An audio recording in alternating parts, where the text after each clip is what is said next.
아내를 이렇게 쥐락펴락 하면서 아내의 머리를 빡빡 깎이고 어머. 외출도 못하게 하고 지속적인 가스라이팅을 한 거예요.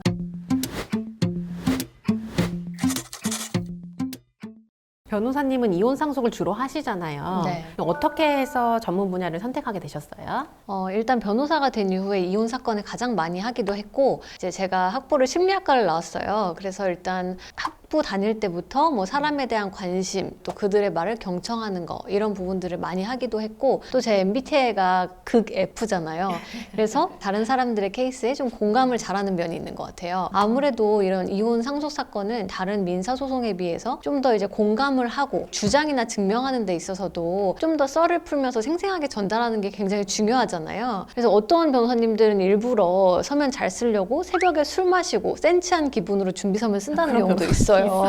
이런 것처럼 감정을 좀 살려서 쓰는 글쓰기가 진짜 필요한 분야가 맞는 것 같아요. 아무래도 다른 소송에 비해서 이혼이나 뭐 상속 사건은 사람 냄새가 가득한 사건인 건 분명하죠. 그렇다면 변호사님이 진행한 사건들 중에 특히 기억에 남는 사건은 어떤 게 있나요? 기억나는 사건은 이제 우리 의뢰인으로 오신 여성분이 남편분이랑 18살 정도 차이가 크게 나는 어린 학생인 아내였어요. 근데 그 남편분이 이제 나이가 많다 보니까 아내를 이렇게 쥐락펴락 하면서 아내의 머리를 빡빡 깎이고 어머. 외출도 못하게 하고 지속적인 가스라이팅을 한 거예요. 처음 상담했을 때는 아내분이 엄청 힘들어 하면서도 워낙 오래 가스라이팅 당했다 보니까 이혼 소송을 쉽게 못 하겠던 거예요. 굉장히 두렵기도 하고. 그래서 결국에 한참 상담을 하다가 나 뒷감당 못 하겠다. 그래서 포기하고 싶다고 결국 가정으로 돌아갔어요. 근데 이제 결국 상담하면서 저랑 나눈 얘기들이 계속 머릿속에 남았는지 한 2달 정도 있다가 갑자기 처음 보는 번호로 연락이 온 거예요. 자기 소장 준비해보고 싶다고. 그렇게 해서 결국에는 증거 준비하고 집을 나온 다음에 다행히 이혼이 돼서 남편으로부터 벗어나가지고 이제 학교도 잘 다니고 새 출발을 할 수 있었던 사건이었어요. 아, 정말 다행이네요. 사실은 그렇게 가스라이팅 당하면은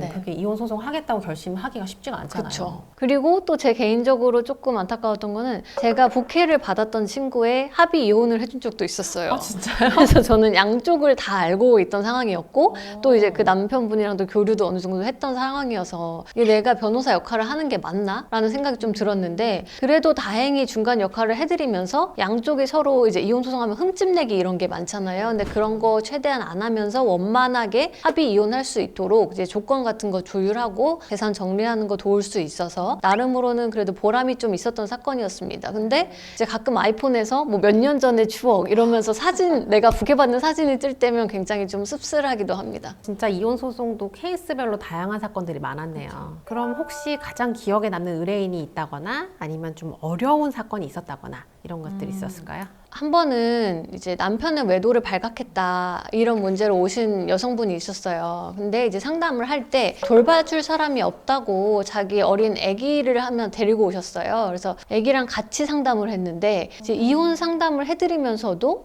이게 만에 하나라도 재결합해서 잘 살 수 있는 가정인데 제가 조언을 하면서 이혼을 하게 되면 이 아이한테서 아빠를 잃게 하는 거 아닌가 이런 또 죄책감이 드는 거예요. 그래서 참 어렵더라고요. 저랑 그날 한 4시간이 넘게 상담을 했는데 그냥 기회를 남편한테 한 번 더 주자 이렇게 해서 끝났어요. 근데 결국에는 그분이 1년 후에 또 바람이 또 났다고 하면서 오셨죠. 이제 그런 부분이 좀 안타까웠는데 그래도 제가 자부하는 거는 이혼 변호사기는 하지만 또 상담을 하면서 이혼할 뻔한 가정을 재결합시킨 사례들도 있어요. 그래서 재결합을 잘 해서 이혼하지 않고 카톡 프사 봤을 때 남편이랑 잘 살고 있는 거를 보면 또 뿌듯하기도 합니다. 정말 그런 사진들을 보면 굉장히 보람이 또 느껴지실 때도 많을 것 같은데요. 그렇다면 마지막으로 정세에서 그리고 변호사님에게 이혼 소송을 맡겨야 하는 이유가 있다면요? 저희 정세의 모토가 이제 세상을 또 사람을 편안하게 한다는 거잖아요.